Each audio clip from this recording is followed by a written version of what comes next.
Hello everyone, welcome to chemistry and tool.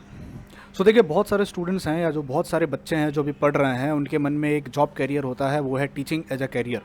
बहुत सारे बच्चे सोचते हैं कि हम टीचिंग करना चाहते हैं, हम आगे फ्यूचर में जाने के बाद टीचर बनना चाहते हैं। और इसका रीज़न ये होता है कि हमने बहुत सारे टीचर्स को देखा होता है पढ़ाते हुए क्लासरूम में, और जिनको देख के हमारे मन में भी इच्छा हो जाती है कि हम भी टीचर बनेंगे। अब बहुत सारे बच्चे होते हैं जिनको पढ़ाना बहुत अच्छा लगता होता है। कुछ बच्चे होते हैं जिनको ऐसा लगता है कि टीचिंग में पैसा बहुत है, बहुत कमाते हैं टीचर्स करोड़पति लखपति बन गए तो हम भी टीचर बनेंगे। और कहीं ना कहीं ये बहुत सारे फैक्टर्स हैं जो टीचर बनने के लिए स्टूडेंट्स को मोटिवेट करते हैं। तो इस पर्टिकुलर वीडियो में मैं आपको बताने वाला हूँ कि जो टीचर्स हम कैसे बन सकते हैं, कितने तरीके हैं, और कहाँ कहाँ लाइफ के किस किस स्टेजेस में हमको अगर अलग अलग प्लेटफॉर्म्स पे अगर टीचर बनना है तो हमें क्या क्या एग्जाम्स देना पड़ता है, क्या क्या एलिजिबिलिटी क्राइटेरिया है। देखिए, मैं मुंबई में रहता हूँ, महाराष्ट्र में रहता हूँ, तो मुझे बाकी के स्टेट्स के रूल्स के बारे में नहीं पता, मैं बाकी के स्टेट्स के बारे में नहीं बता सकता हूँ। बट मैं इन जनरल आपको एक गाइडेंस देने वाला हूँ जहाँ पर आपको इन जनरल पता चल जाएगा कि अगर मुझे कहीं पर टीचर बनना है तो मुझे क्या क्या चीज़ मेरे पास होनी चाहिए। अब स्टेट टू स्टेट, जैसे अगर कोई हरियाणा से है, कोई आसाम से है, या कोई तमिलनाडु से है, या कोई राजस्थान से है, तो रूल्स में भी शायद स्टेट गवर्नमेंट के रूल्स जो होंगे वो शायद थोड़े बहुत बदल सकते हैं, पर आपको एक जनरल आइडिया इस वीडियो से आ जाएगा। तो देखिए, शुरू करते हैं इस बात से कि अगर आप गवर्नमेंट सेक्टर में टीचर बनना चाहते हो, यानी गवर्नमेंट कॉलेजेस में, गवर्नमेंट स्कूल्स में, तो आपके पास क्या क्या होना चाहिए। तो आपको 12th स्टैंडर्ड पास करने के बाद जब आप ग्रेजुएशन करोगे तो पहला मौका आपके पास आता है ग्रेजुएशन करने के बाद। आपने अगर बीएससी कर ली है तो आप बीएड कर सकते हो, और बीएड के बाद आप किसी भी स्कूल में जाके एज अ टीचर लग सकते हो, जहाँ पर आप 10th स्टैंडर्ड तक, जिसको सीनियर सेकेंडरी कहते हैं, आप वहाँ तक पढ़ा सकते हो। तो मिनिमम रिक्वायरमेंट होती है कि आपके पास ग्रेजुएशन और बीएड होनी चाहिए, आप जाके पढ़ा सकते हो। उसके बाद अगर मान लो आपने बीएससी के बाद एमएससी कर ली है, आप एमएससी के बाद आप बीएड कर सकते हो। अब कुछ बच्चे क्या करते हैं, पहले बीएससी करते हैं, फिर बीएड कर लेते हैं, उसके बाद एमएससी करते हैं। तो भाई, मतलब कहने का मतलब ये है, बीएड आपके पास कंपलसरी होनी चाहिए। अब बीएससी, अगर सिर्फ बीएससी बीएड है तो आप स्कूल में जा सकते हो। एमएससी और बीएड आपके पास है तो आप जूनियर कॉलेज में लग सकते हो, आप आईसीएससी सीबीएसई के स्कूल्स में जाके पढ़ा सकते हो, 11-12 स्टैंडर्ड तक, 9-10 स्टैंडर्ड तक। आर्मी स्कूल्स में जा सकते हो, जो कि गवर्नमेंट ऑफ इंडिया के अंडर आते हैं। आर्मी के जो स्कूल्स होते हैं, जो टीचर्स होते हैं, आप गवर्नमेंट स्कूल्स में अप्लाई कर सकते हो, आप केंद्र विद्यालय में अप्लाई कर सकते हो।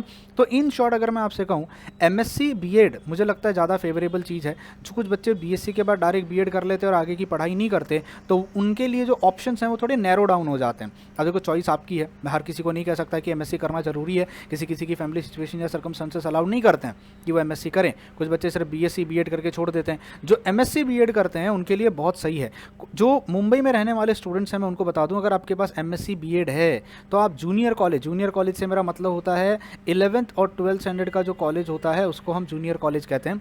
ग्रेजुएशन पोस्ट ग्रेजुएशन को हम सीनियर कॉलेज कहते हैं, डिग्री कॉलेज कहते हैं। तो आप जूनियर कॉलेज में अप्लाई कर सकते हो। अब आपके दिमाग में सबसे पहला क्वेश्चन ये उठ रहा होगा कि सर, धनलक्ष्मी कितनी मिलेगी, कितनी सैलरी होगी, कितने पैसे होंगे। देखो, मैं आपको एक बात बता दूं, जब आप गवर्नमेंट सेक्टर की बात करते हो तो सैलरी मत पूछा करो, क्योंकि गवर्नमेंट सेक्टर जीवन बीमा है, आपको लाइफ टाइम की सिक्योरिटी है, कोई आपको निकाल नहीं सकता। आपकी परफॉर्मेंस कैसी भी हो, फ़र्क नहीं पड़ता। एक बार आप गवर्नमेंट सेक्टर में आ गए, मतलब आपने लाइफ टाइम के लिए आपने वहाँ पे वो चीज़ चिपक गई है। क्योंकि वहाँ पे ये एक ड्रॉबैक है बहुत बड़ा कि इसीलिए लोग कैजुअल हो जाते हैं कि एक बार मैं गवर्नमेंट सेक्टर में आ गया, अब कौन मुझे निकालने वाला है, कौन मुझे जज करने वाला है। ज़्यादा से ज़्यादा मेरा सस्पेंशन होगा, मैं मुझे टर्मिनेट थोड़ी ना कर सकता, वो तो वॉलंटरी रिटायरमेंट मैं जब लूँगा तब लूँगा। तो आप ये मत पूछो सैलरी कितनी, भाई सरकारी नौकरी कैसी भी हो बहुत बढ़िया होती है। तो बीएड कर लो, एमएससी बीएड कर लो। कुछ बच्चे होते हैं जो एमएससी के बाद बीएड नहीं करते, वो बच्चे क्या करते हैं, वो CSIR नेट के लिए अप्लाई करते हैं। अब CSIR नेट में अगर आपको लेक्चररशिप मिल जाती है तो आप डिग्री कॉलेज में एज ए टीचर जा सकते हो। मतलब बीएससी किया, एमएससी किया, एमएससी के बाद मैं बीएड नहीं करूँगा सर, बीएड अभी 2 साल का है, मुझे 2 साल बीएड करने में, टाइम पास करने में कोई इंटरेस्ट नहीं है, मुझे 11-12 आईसीएसई सीबीएसई आर्मी स्कूल पढ़ाने में कोई इंटरेस्ट नहीं है, मुझे डिग्री कॉलेज में पढ़ाना है। तो आप CSIR नेट की तैयारी करो, आप लेक्चररशिप के लिए अप्लाई करो। अब CSIR नेट के बारे में सारी जानकारी मैंने एक अलग से वीडियो बनाया हुआ है जहाँ पे मैंने दी हुई है, आप वहाँ से CSIR नेट की सारी जानकारी ले सकते हो। सिलेबस क्या है, पढ़ाई कैसे करते हैं, पैटर्न क्या होता है, ठीक है। तो जो बच्चे CSIR नेट में लेक्चररशिप LS अप्लाई करते हैं वो डिग्री कॉलेज में जा सकते हैं। अब इसके अलावा, LS के अलावा जो CSIR नेट होता है, देखो नेट का फ़ायदा ये है कि अगर मान लो आप दिल्ली में रहते हो, आपने CSIR नेट क्वालिफाई कर ली है, कल को आपकी शादी हो जाती है और आप मुंबई शिफ्ट हो जाते हो, तो आप मुंबई में भी किसी भी कॉलेज में, डिग्री कॉलेज में अप्लाई कर सकते हो अगर आपके पास नेट लेक्चरशिप है, नेट क्वालिफाइड है। लेकिन हर एक स्टेट का अलग से स्टेट एलिजिबिलिटी टेस्ट होता है। कहीं पे इसको टीचिंग एलिजिबिलिटी टेस्ट कहते हैं, कहीं पे इसको स्टेट एलिजिबिलिटी टेस्ट कहते हैं। NET stands for national eligibility test. National eligibility test होने के बाद आप हिंदुस्तान के किसी भी कोने में किसी भी डिग्री कॉलेज में अप्लाई कर सकते हो। डिग्री कॉलेज बोल रहा हूँ मैं, यूनिवर्सिटी नहीं कह रहा हूँ, मैं IITs नहीं कह रहा हूँ, मैं IISc नहीं कह रहा हूँ, बड़े क्रीम इंस्टीट्यूट नहीं, नॉर्मल डिग्री कॉलेज। जैसे अगर मैं मुंबई की बात करूँ तो रुइया कॉलेज है, रूपरेल कॉलेज है, विल्सन कॉलेज है, ये कॉलेजेस हैं जो मुंबई यूनिवर्सिटी के अंडर आते हैं, तो आप इनमें LS के बेसिस पे अप्लाई कर सकते हो। स्टेट एलिजिबिलिटी टेस्ट जो होता है, जैसे महाराष्ट्र में सेट होता है, वैसे अलग अलग स्टेट में, आपके स्टेट में कुछ होता होगा, आप पता करिए, जानकारी निकालिए। आप वो भी अगर क्वालिफाई करते हो तो भी आप डिग्री कॉलेज में जा सकते हो। मेरे कुछ फ्रेंड्स हैं जिन्होंने सेट क्वालिफाई किया है और वो मुंबई में अच्छे कॉलेजेस में, टॉप कॉलेजेस में पढ़ा रहे हैं, वो लगे हुए हैं वहाँ पे। परमानेंट शायद अब तक नहीं हुए, पर आने वाले टाइम में शायद परमानेंट हो जाएँ। एक और बात बता देता हूँ, कुछ बच्चे जो हैं मोटिवेट हो जाएंगे। देखिए, LS क्वालिफाई भी आप कर लोगे, नेट क्वालिफाई भी कर लोगे, सेट क्वालिफाई भी कर लोगे, पर एक चीज़ का ध्यान रखिएगा, अपने आसपास के इलाके में, जिस भी डिस्ट्रिक्ट में आप रहते हो, ये पता कर लीजिएगा कि वहाँ पे वैकेंसीज़ कितनी आती हैं, कॉलेजेस कितने हैं और कितने लोगों को वहाँ पे सीट मिलती है। क्योंकि हमारे यहाँ हो ये गया है कि बच्चे एग्ज़ाम देने वाले बहुत हैं, पर जो वैकेंसीज़ निकलती हैं और जिनका जो सिलेक्शन होता है, जिनको गवर्नमेंट पोस्ट मिलती है, वो बहुत कम है। और कभी कभी तो बहुत डिले हो जाती है, बच्चों को नेट क्वालिफाई किए हुए 3-4 साल हो जाते हैं, फिर भी उनको पोस्ट नहीं मिलती। तो वो क्या करते हैं, कॉन्ट्रैक्ट बेसिस पे पढ़ाते हैं, जिसको क्लॉक आवर बेसिस कहते हैं। नेट क्वालिफाई होने के बाद भी, सेट क्वालिफाई होने के बाद भी, अगर एक बच्चा हाईएस्ट डिग्री है, मैं कह सकता हूँ एक तरीके से one of the highest degree है, तो उसके बाद भी अगर एक कॉन्ट्रैक्ट बेसिस पे बच्चा पढ़ा रहा है, कोई गारंटी नहीं है कि आपको सरकारी नौकरी मिलेगी ही मिलेगी। अगर मिल गई है तो बहुत अच्छे हो, बहुत लकी हो, आप मिठाई का डब्बा मेरे घर पर भेज देना, मैं एड्रेस दे दूँगा आपको। पर बहुत ज़्यादा चांसेस होता है कि ना भी मिले और बहुत ज़्यादा चांसेस होता है कि मिल भी जाए, बट आप तैयारी कर सकते हो अगर आप। अच्छा, कुछ बच्चे क्या करते हैं, बीएड करते करते MSc करते हैं, बीएड करते हैं और बीएड करते करते साथ में नेट की प्रिपरेशन करते हैं। तो जब वो MSc पास आउट होते हैं तो वो लोग होते हैं जिनके दोनों हाथ धन से भरे होते हैं। एक हाथ में नेट LS की क्वालिफिकेशन होती है, एक हाथ में बीएड होता है और खुद MSc पास आउट होते हैं। ऐसे बच्चे जो होते हैं वो कहीं भी जा सकते हैं, दे आर स्मार्ट, वो इस दुनिया के नहीं होते, दूसरे गोले से आए हुए होते हैं। ठीक है, मैं उनको बहुत स्मार्ट स्टूडेंट्स की लिस्ट में, कैटेगरी में कंसिडर करता हूँ, जिन्होंने बीएड भी कर रखी है, लेक्चरशिप भी क्वालिफाइड है और MSc की डिग्री है ही है उनके पास। अब कुछ बच्चे जो होते हैं वो इन सब ताम झाम से दूर होते हैं, वो कहते हैं नहीं भैया हम BSc करेंगे, MSc करेंगे, MSc के बाद हम PhD करेंगे। अब PhD करना अपने आप में ही एक बहुत बड़ा सरदर्द है। पहले लेक्चर स्टाइफंड का ढूंढो, गाइड ढूंढो, फिर 3-4 साल 5 साल कितने लगेंगे पता नहीं, लेकिन PhD करने के बाद भी आप टीचिंग में जा सकते हो। तो सर उसमें नेट के देने की ज़रूरत पड़ेगी क्या? यूजुअली तो ज़रूरत नहीं पड़ती, पर हमारी जो सरकार है इसके रूल्स बदलते रहते हैं, कभी कुछ रूल आ जाता है, कभी कुछ रूल आ जाता है। तो आप अगर नेट क्वालिफाई करके रखो अपने पास तो सेफ्टी के लिए बहुत अच्छा होगा। ठीक है, आपको बीएड नहीं करना है मत करो, आप PhD कर लो, PhD के साथ साथ नेट क्वालिफाई कर लो, लेक्चरशिप ले लो। अब PhD करोगे तो स्टाइफंड तो लगेगा, तो JRF तो देनी ही पड़ेगी, या तो आप सेल्फ फंडेड दोगे या तो किसी के बेसिस पे दोगे। मतलब इन शॉर्ट मैं कहूँगा अगर PhD करते करते नेट क्वालिफाई कर लो तो एक तरीके से बहुत अच्छा होता है आपके पास, क्योंकि नेट का और PhD का मार्क्स जब इंटरव्यू में बैठोगे तो जुड़ जाता है थोड़ा सा। तो आप PhD करने के बाद भी पढ़ा सकते हो, डिग्री कॉलेजेस में पढ़ा सकते हो, यूनिवर्सिटी के कैंपस में पढ़ा सकते हो। जो मेन यूनिवर्सिटी होती है, एफिलिएटेड कॉलेज की बात नहीं, मुंबई मेन यूनिवर्सिटी में भी जाके आप अप्लाई कर सकते हो अगर आपके पास PhD है। देखो ऑनेस्टली स्पीकिंग, जब आप इंटरव्यू में जाओगे, आप मान लीजिए कहीं पे एक वैकेंसी निकलती है डिग्री कॉलेज के लिए, एक बच्चा आया जो सिर्फ MSc है और नेट क्वालिफाइड है, एक बच्चा है जिसके पास, बच्चा तो नहीं होगा, एक आदमी है जिसके पास PhD है, जिसके पास नेट क्वालिफाइड है। वो बंदा जब बैठेगा इंटरव्यू देने के लिए, ऑब्वियसली बात है उसकी वेटेज थोड़ी बढ़ जाती है, अगर कहीं पे कुछ करप्शन ना हुआ हो तो, अगर सब कुछ फेयर एंड फाइन चल रहा हो तो। हम सबको पता है क्या होता है, बट ठीक है फिर भी, ठीक है। तो PhD भी एक ऑप्शन है। अच्छा, कुछ बच्चे बोलते हैं नहीं भैया हम PhD भी नहीं करेंगे, हम पोस्ट डॉक करेंगे, द हाईएस्ट क्वालिफिकेशन PhD कर लेंगे, PhD के बाद हमें टीचिंग नहीं करना, हमें पोस्ट डॉक पे जाना है, तो आप पोस्ट डॉक कर लो। कुछ लोग होते हैं पोस्ट डॉक करने के बाद they want to work as a teacher, तो आप क्रीम इंस्टीट्यूट जो हैं इंडिया में उनमें अप्लाई कर सकते हो। IITs, NITs, IISER, IISc, JNCSR, जो बड़े बड़े रिसर्च इंस्टीट्यूट्स हैं, नेशनल केमिकल लेबोरेटरी, वहाँ पे as a teacher, as a scientist आप अप्लाई कर सकते हो। पर देखिए, जैसे जैसे आपकी क्वालिफिकेशन बढ़ने लगेगी वैसे वैसे आपके ऊपर रिसर्च प्लस टीचिंग का लोड बढ़ने लगेगा।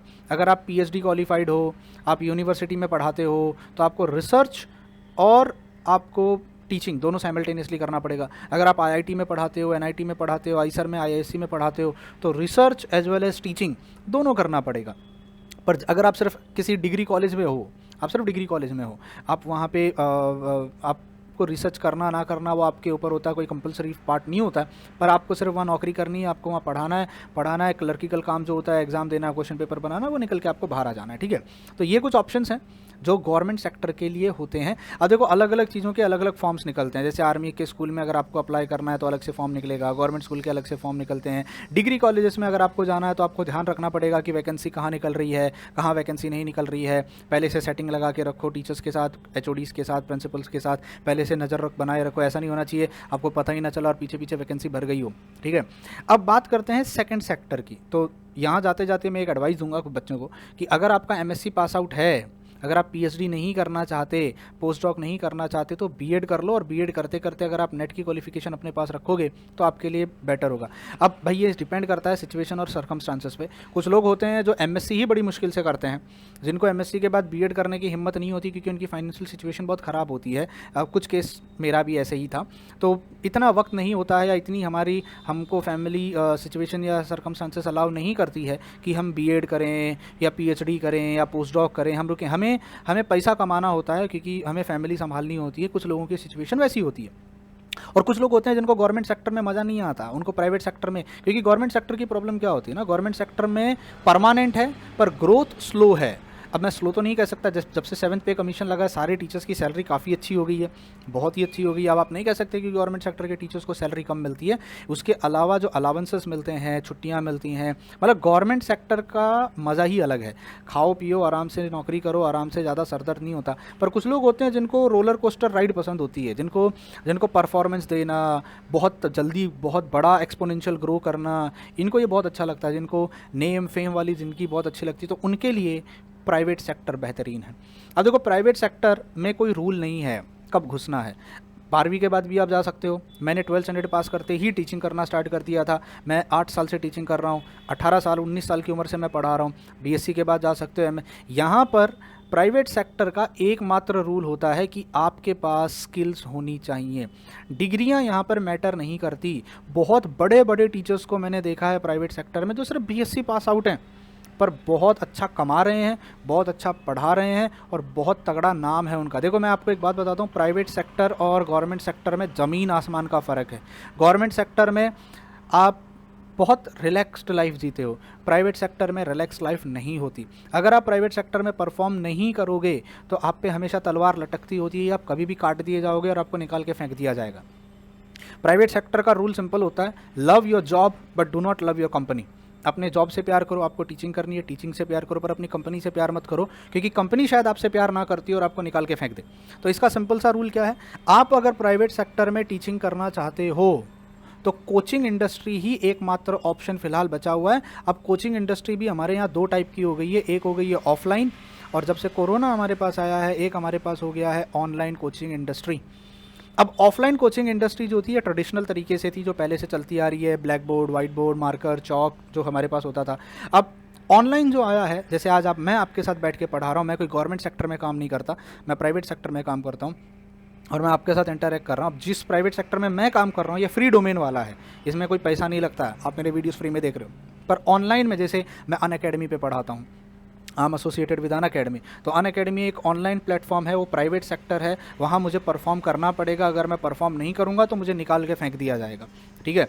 तो ऐसे ही कुछ प्रॉब्लम है प्राइवेट सेक्टर्स की कि यहाँ सिक्योरिटी नहीं है, यहाँ पर आपके पास जॉब सिक्योरिटी नहीं है, आपको हमेशा परफॉर्म करना पड़ेगा। तो जो लोगों को अपने पे बहुत कॉन्फिडेंस होता है कि नहीं हम सर्वाइव कर लेंगे, वो प्राइवेट सेक्टर में बहुत आगे एक्सेल कर जाते हैं। पर जो थोड़े हिचकिचाते हैं, जिनका स्किल्स नहीं है, यहाँ पे सबसे इंपॉर्टेंट चीज़ होती है कम्युनिकेशन स्किल। प्राइवेट सेक्टर में आपका कम्युनिकेशन स्किल कितना अच्छा है, आप कितना अच्छा कम्युनिकेट कर पाते हो, कितना अच्छा इंटरेक्ट कर पाते हो, वन ऑन वन इंटरेक्शन कितना कर पाते हो, आपके पास नॉलेज तो वक्त के साथ बढ़ती है। देखो आप कभी ये नहीं कह सकते कि मुझे सब कुछ आता है, there is no end to knowledge हर साल बढ़ती जाएगी।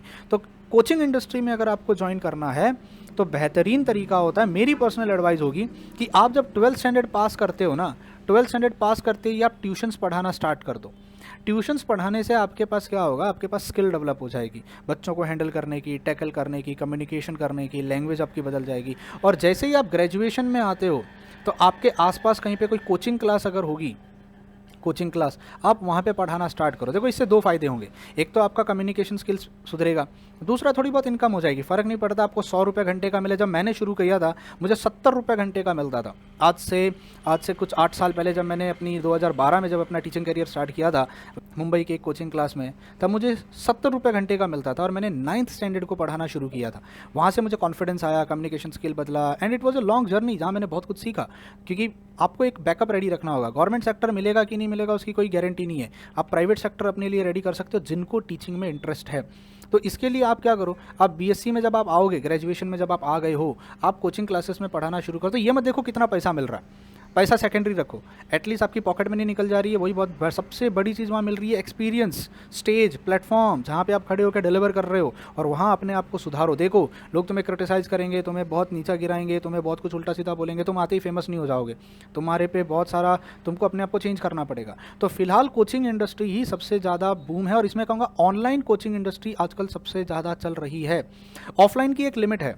अब चेन्नई में बैठा हुआ एक बच्चा दिल्ली में जाके थोड़ी ना पढ़ाई करेगा, उसको ट्रैवल करके जाना पड़ेगा वहाँ पे। ऑनलाइन ऐसा हो गया कि आज मैं मुंबई में अपने घर में एक छोटे से कमरे में बैठा हुआ हूँ और मैं इंडिया के कोने कोने में ना जाने कितने स्टूडेंट्स तक मेरी रीच हो गई है, मैं लोगों के जाके मिल रहा हूँ, बातें कर रहा हूँ, लोग मुझे सुन रहे हैं। तो ऑनलाइन जो एक प्लेटफॉर्म है ऑनलाइन, ये काफ़ी इमर्जिंग सेक्टर है जो बहुत ज़्यादा बूम करेगा आने वाले टाइम में। अब आपने रिसेंट ईयर्स में देखा होगा कितने सारे ऑनलाइन एजुकेशनल प्लेटफॉर्म्स आ गए हैं जो ना जाने। अब तो यार क्रिकेट मैच को भी स्पॉन्सर्स किया जा रहा है ऑनलाइन प्लेटफॉर्म से। तो सोचिए इनकी अभी रिसेंटली जो आपने देखा आईपीएल कंक्लूड हुआ, अभी रिसेंटली इंडिया ऑस्ट्रेलिया की जो टेस्ट सीरीज चल रही है, तो आप देखिए जो इनके स्पॉन्सर्स हैं वो ऑनलाइन एजुकेशनल इंस्टीट्यूट्स हैं। तो आप समझ रहे हो मार्केट पावर कितनी बढ़ गई है ऑनलाइन एजुकेशनल इंस्टीट्यूट्स की। ठीक है, अब इसमें भी एक क्वेश्चन आता है, ऑनलाइन एजुकेशनल इंस्टीट्यूट्स में भी सेक्टर्स हैं। सबसे लोअर सेक्टर आता है जिसको हम कहते हैं स्टेट बोर्ड। स्टेट बोर्ड मतलब जो जैसे 8, 9, 10, 11, 12 जो स्टेट बोर्ड की पढ़ाई होती है, उससे पहले भी मैं लिख सकता हूँ स्कूल सेक्शन। अब स्कूल सेक्शन में भी एक सेक्टर आता है, 3 सेक्टर आते हैं।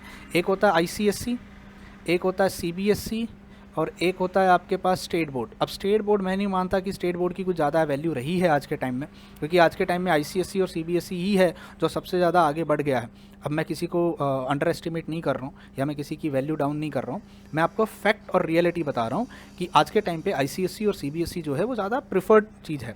तो आप अगर स्कूल सेक्शन के टीचर बनना चाहते हो, आईसीएसई सीबीएसई ऑफलाइन या ऑनलाइन कोचिंग क्लासेस में जा सकते हो। उसके बाद स्टेट बोर्ड आता है जहां आप सिर्फ स्टेट बोर्ड के बच्चों को पढ़ाओगे, लेकिन कौन से 11th एंड 12th स्टैंडर्ड के स्टेट बोर्ड पढ़ाओगे। जैसे जो बच्चे जेईई नीट नहीं देते, जो सिर्फ स्टेट बोर्ड की पढ़ाई करते हैं, आप सिर्फ उनको पढ़ाओ। तो जो मुझे लगता है यहाँ पे आपका इनकम सोर्स थोड़ा कम हो जाता है, लिमिटेड हो जाता है, ज़्यादा पेमेंट नहीं मिलती है, स्टेट बोर्ड ही तो पढ़ाना है।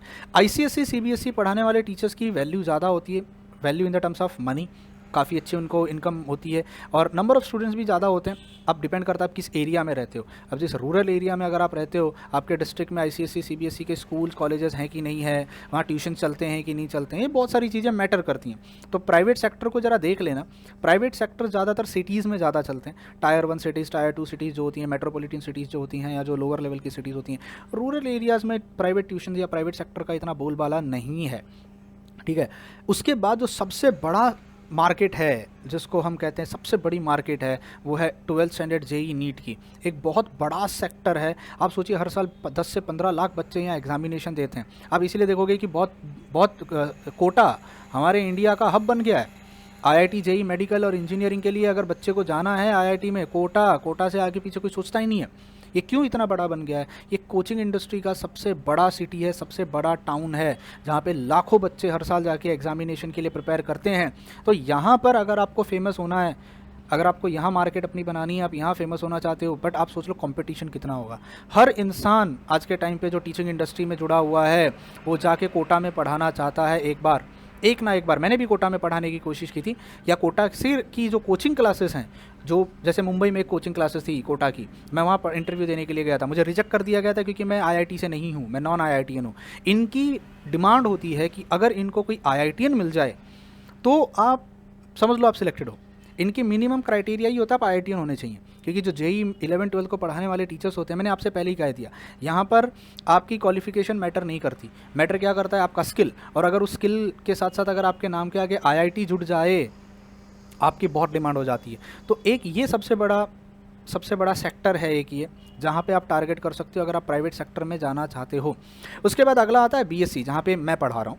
IIT jam, BHU, DU, tipper, मैं ऑनेस्टली बता रहा हूँ बहुत छोटी ऑडियंस है, बहुत ही छोटी ऑडियंस है। अगर मैं कंपैरिजन करूँ इसमें और इसमें, यहाँ जहाँ 15 लाख बच्चे पेपर देते हैं, यहाँ हार्डली 15,000 बच्चे भी पेपर नहीं देते होंगे। अवेयरनेस नहीं है, सीट्स नहीं है।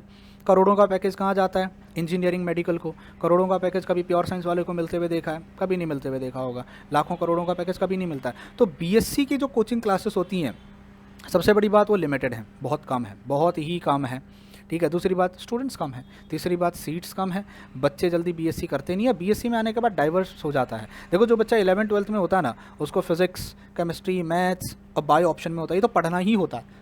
पर जब वो BSc में आता है, या तो वो फिजिक्स पढ़ता है, या तो वो केमिस्ट्री पढ़ता है, या तो वो मैथमेटिक्स पढ़ता है। अब बायोलॉजी में भी या तो जूओ पढ़ता है या तो बॉटनी पर, मतलब इतना ऑडियंस कम हो जाता है। मतलब आप ऐसे समझ सकते हो ये फ़नल है, और इस फ़नल के बॉटम में MSc है, और इस फ़नल के यहाँ पे BSc है, और यहाँ पर आपके पास 12th है। तो जो ऑडियंस 12th में, जो टीचर 12th में पढ़ाता है, वो वैरायटी ऑफ लोगों को पढ़ाता है, ज़्यादा क्वांटिटी के लोगों को पढ़ाता है, क्योंकि हर बच्चा फिजिक्स, केमिस्ट्री, मैथ्स, बायो पढ़ता ही पढ़ता है। पर जब वो BSc में आता है तो वो और सेग्रीगेट हो जाता है, या तो सिर्फ केमिस्ट्री पढ़ेगा, और MSc आते आते तक केमिस्ट्री का भी ब्रांच पढ़ेगा। जैसे MSc कर रहा है तो सिर्फ फिजिकल में करेगा, या तो ऑर्गेनिक में करेगा, या तो इनऑर्गेनिक में करेगा, या तो एनालिटिकल में करेगा। मतलब जब आप MSc लेवल तक प्राइवेट सेक्टर में जाने की सोच रहे हो, तो प्राइवेट सेक्टर में आते आते मार्केट धीरे धीरे ऑडियंस कम हो जाती है। अब इसमें भी आपको मैं एक हकीकत बताता हूँ, प्रॉब्लम क्या होती है। 11th-12th की जो सेक्टर है वो काफ़ी बड़ा सेक्टर है, ऑडियंस के हिसाब से काफ़ी बड़ा सेक्टर है।